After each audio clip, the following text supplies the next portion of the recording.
2010, 123 patients got breast surgery implants.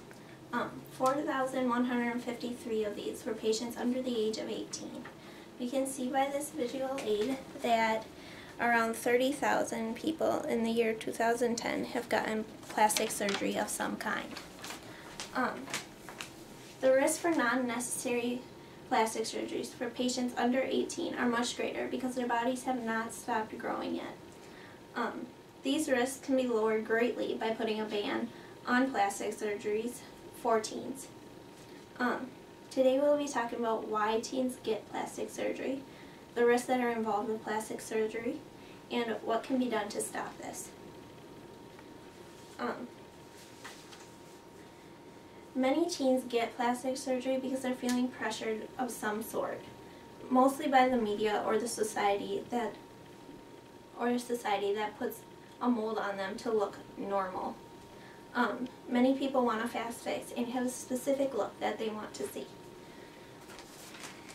Nadia Louise got chin implants, cheek implants, and her ears pinned back before her 9th grade year of high school because kids didn't think she looked normal.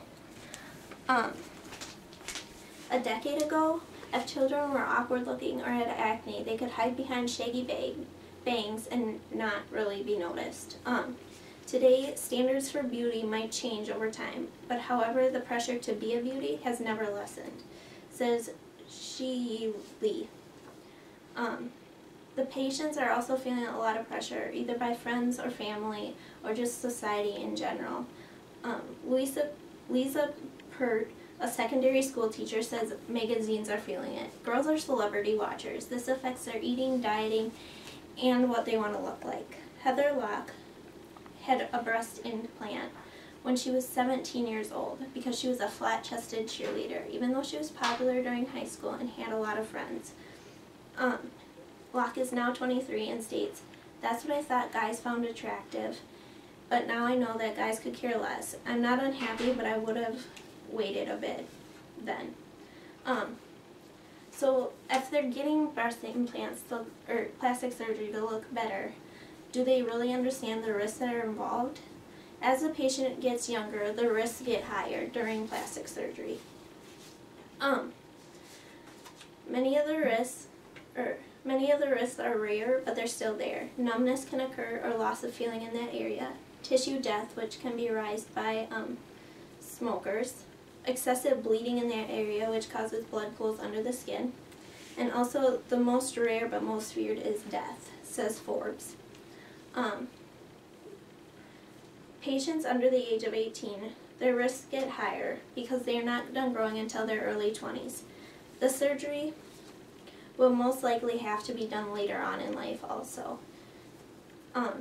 There's also the failure of plastic surgery for patients wanting to look like they want, but it doesn't usually turn out.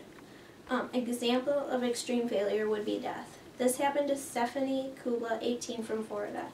She wanted to become a plastic surgeon and was going to school for it. She also was very popular during high school, had a lot of friends, and most people thought she was pretty. Stephanie also had very low self-esteem. During the surgery, she suffered magnetic hypothermia from the drugs that the doctors used on her and died later the next day. Many don't die, but some don't turn out the way that they want to either. We can see this in many celebrities, like Michael Jackson, LaToya Jackson, and Jacqueline Wildenstein Dantelbrace. Even though the risks are high, some countries don't have bans on these, and some do. The United States does not have illegal, non-necessary plastic surgery bans for teens yet. In Italy, they have just recently banned breast implants for teens because the teens are not mature enough and haven't stopped developing in their bodies yet. Other places include China, Greenland, Australia, the European Parliament, and Canada. Many people would understand that doctors don't want bans placed on plastic surgery for minors, but that's not necessarily true. In America, no ban exists except on the products that are used during the surgery. The FDA hasn't approved breast augmentation for children under 18. Even though there are no legal restrictions, the American Society of Plastic Surgeons' official position on these procedures is against it, and they'd rather not do it, but there is no enforcement of these things either, says the Plastic Surgery Channel. The risks for non-necessary patients in 18 are a lot higher than we'd like, but these risks can be stopped by putting bans on non-necessary plastic surgery and warning people about them. By banning non-necessary plastic surgery, we can remove potential health hazards and regrets that teens have later about the surgery. Thank you. How's that?